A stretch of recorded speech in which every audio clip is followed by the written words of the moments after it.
Okay, let's talk about one of the most frustrating feelings a student can have. You know the one. You study for hours, you feel like you know the material, but then you get into the exam and poof, your mind goes completely blank. Well, in the next few minutes, we're going to break down exactly why that happens and give you a simple system to make sure all your hard work actually pays off when it matters most. Let's dive in. So here's our game plan. First, we're going to really look at this exam blackout problem. Then we'll get into the hidden battle between passive and active studying. After that, we'll explore the science of retrieval. I'll give you a new study blueprint, and we'll wrap up by shifting how you think about success, focusing on habits, not just talent. All right, first up, the exam blackout problem. Let's just sit with that moment for a second. You've put in all the work, you feel pretty good about it, you open the test paper, and then nothing. It's just pure panic. So what is actually going on in our brains here? Seriously, have you been there? That horrible sinking feeling when you're staring at a question you know you saw in your notes, but the answer just isn't coming? It literally feels like your brain decided to delete the files right when you needed them most. It's infuriating, right? Now, this is maybe the most important thing you're going to hear today. If that feeling is familiar, it does not mean you have a bad memory. It means you're using a broken system. And the great news is, systems can be fixed. Let me say that again. It's not a you problem, it's a method problem. And that leads us straight to the heart of the issue, which is our next section, the huge difference between passive and active study. This is the secret battle that really decides whether all those hours you spend studying will actually turn into good grades. Just look at these two columns. On the left, you've got the passive stuff, rereading, highlighting, passively watching a lecture. All these things feel like you're being productive, don't they? But they're kind of a trap. They lead to low retention. Now look at the right, summarizing, teaching someone else, making up your own questions. This is active stuff. It feels harder because it is harder, and that's exactly why it works. So here's the trap.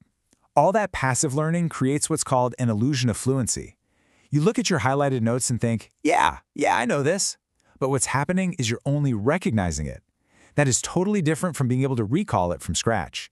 An exam doesn't ask you to just recognize the right answer, it forces you to pull it out of your memory. That's recall.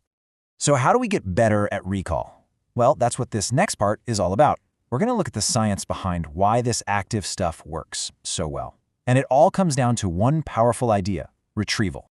And this is the key, the science-backed secret, the retrieval effect. Think about your memory less like a filing cabinet and more like a muscle. The actual act of pulling information out of your brain, that struggle to remember something, is the workout. It's what makes that memory stronger and way easier to find next time. I love this analogy because it's so perfect. Rereading your notes is like watching a workout video on YouTube. You see how it's done, you might even feel motivated, but you're not actually getting any stronger. Active retrieval, forcing yourself to remember without looking, that's you in the gym, actually lifting the weights. That's what builds real mental muscle. Okay, enough theory. Let's get practical. Let's build your new study blueprint. We're going to take all this science and boil it down into a simple plan. And it's really just 2 habits that, yeah, they might sound a little boring, but trust me, they are ridiculously effective. Here it is, 2 steps. That's it. First, summarize. After a class or a study session, put your notes away and write out a summary from memory. This is pure retrieval practice. Second, teach. You have to explain the concept out loud to a friend, your mom, your dog, a pillow, it doesn't matter who. The act of saying it out loud forces your brain to organize the information in a clear, logical way. And that's really the secret sauce. When you force your brain to actually articulate a concept, either by writing it down or saying it out loud, you're giving it the absolute best memory workout possible. Which brings us to our final, and honestly maybe the most important section of this whole thing. It's about a total mindset shift. It's about understanding that success comes from your habits, not from some innate talent. This idea right here is the core of the whole blueprint. We have this tendency to look at top students and think they're just naturally smarter. But the real story, almost always, is that their success is built on a foundation of small, simple, and consistent habits. So here's the big takeaway. I want you to stop worrying about how smart you are and start focusing on your system. Anyone, and I mean anyone, can get way better results just by swapping those passive habits for active ones. This isn't about talent, it's about your process. And your process is something you have 100% control over.